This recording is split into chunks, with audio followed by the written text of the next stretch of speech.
Just in time for Halloween, streaming giant Netflix and series creator Mike Flanagan have returned with the next chapter in the Haunting of anthology series titled The Haunting of Bly Manor. While it's somewhat disappointing that there aren't nearly the same quantity or quality of scares in Flanagan's retelling of Henry James's 1898 Gothic horror novella Turn of the Screw, as in Hill House, this series continues to create memorable characters. Bly Manor succeeds with the help of terrific performances from both new actors and a few who return from Hill House playing new roles.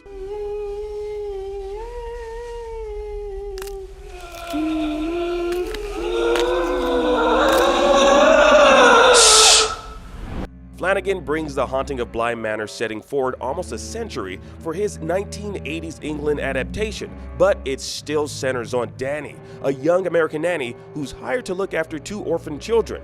Yep, that's Victoria Pedretti, who played Nell in Hill House. Flanagan, who writes and directs the first episode, is effectively able to create a sense of dread and foreboding as soon as Dani first arrives at Bly Manor. He does this in two impactful ways. First, the overall creepy look of the house just screams, "Turn back now!" And second, the clever way the lead characters are first introduced makes you suspect there's something not quite right with them.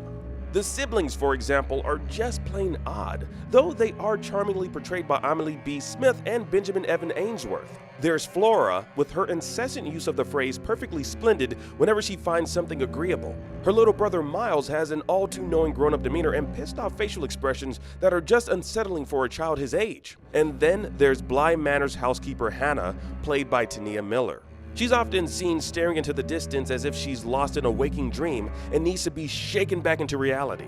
Flanagan uses these small oddities in each of his characters in order to create a wonderful sense of mystery about them even before stepping foot in the house.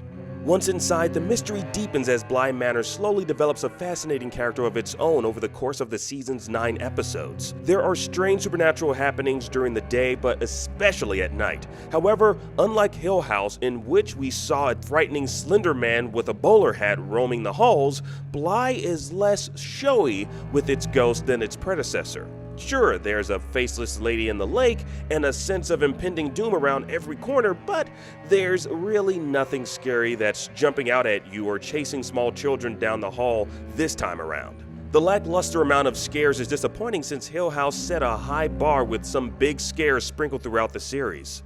I have a story. Beneath the weeping willow. While it would have been better if Bly Manor raised the adrenaline a bit more at times, Flanagan is loyally following the footsteps of original author Henry James in this regard. That means it leans into its Gothic horror roots rather than the more in-your-face fare we typically see today, including a fair amount in Hill House. However, although the story is completely separate from Hill House, Flanagan successfully employs some of the best storytelling techniques used in Season 1, like bouncing through time in order to offer more revelatory context and depth to each character. Each backstory is carefully crafted in such a way that by the end of the series you have a strong sense of why each character made the decisions that they did. Underneath the horror, Bly Manor is really a love story, and apart from the supernatural oddities happening all around the estate, Flanagan seems more fixated on exploring the complex relational aspects of his characters and finding unsettling elements within them more than telling an effective ghost story. It's in these dynamic relationships, like the friendship between Hannah and Bly Manor's chef played by Raoul Coley, where the show has some of its most compelling moments. There's nothing grandiose here, just two people engaged in conversations about life in Paris and a longing for better things. These are very subtle character building moments here, but Coley and Miller's chemistry is palpable. There's also a strong family dynamic between Flora, Miles, and their uncle Henry Wingrave. Yup, that's Henry Thomas, aka young Hugh Crane in Hill House. While the kids are being raised by Dani at Bly Manor in the country, Henry is married to his work in London and hasn't seen his niece or nephew since their parents died. Thomas gives an impactful performance as he convincingly portrays his character's struggle to wrestle with his own inner demons. However, even with Flanagan's use of flashbacks to offer more context, Henry's story feels like it's part of a different show due to the degree to which he's disconnected from everyone else at Bly Manor. They're born here.